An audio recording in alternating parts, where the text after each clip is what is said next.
मैं पेश कर रहा हूँ। आज संसार में माँ की क्या दशा है। एक माँ अपने बेटे से आवाज लगा रही, कह रही बेटा तुम्हें मैं पेट में लेकर 9 महीना तक रखने के बाद पैदा किया रे, आज तू मुझे भूल रहा है, किस बहकावे में बह गया है।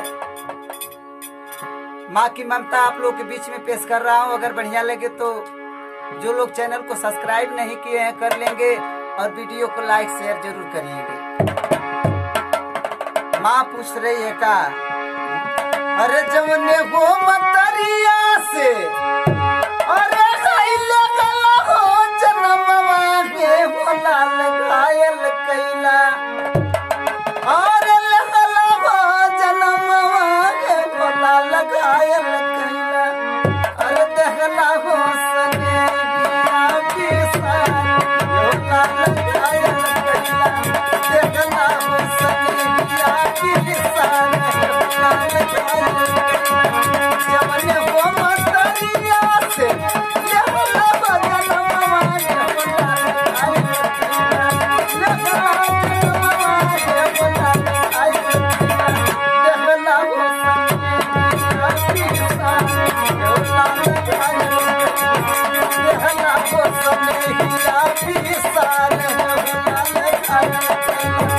नव हो महीना वाले अरे भोले राजा, नव हो महीना वाले अरे भोले राजा, पर ना भी पाता कुमा पार माई पथनी को, पर ना भी पाता कुमा पार माई पथनी को।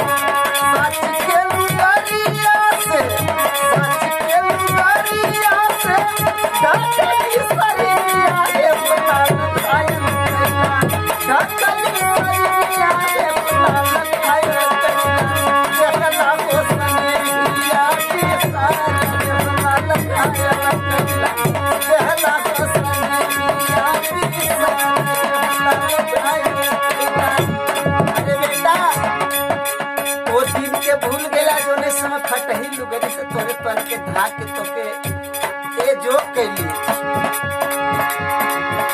कैला दिया देखी पढ़ल जागिया, कैला दिया देखी पढ़ल जागिया, ओकरा के जानेला आँखी के पुतरिया, ओकरा के जानेला आँखी के पुतरिया। अरे बहरा से अइला नहीं, बहरा से अइला नहीं, देखला हो खबरिया देखला लगायल कैला, देखला हो खबरिया देखला लगायल कैला, देखला हो सने बिया बिसार भोला लगायल कैला, देखला हो सने बिया बिसार भोला लगायल कैला। ए बेटा देखे पहले रहला कहीं से बाहरा से आवा तो माई के मुख जरूर देखा और तो हमार करेजा जुड़ा जा, लेकिन जब से ही पढ़ल लिखल बीबी लिए लारे लार एकदम बदल गेला। कहत बा अपने लुगाई वाली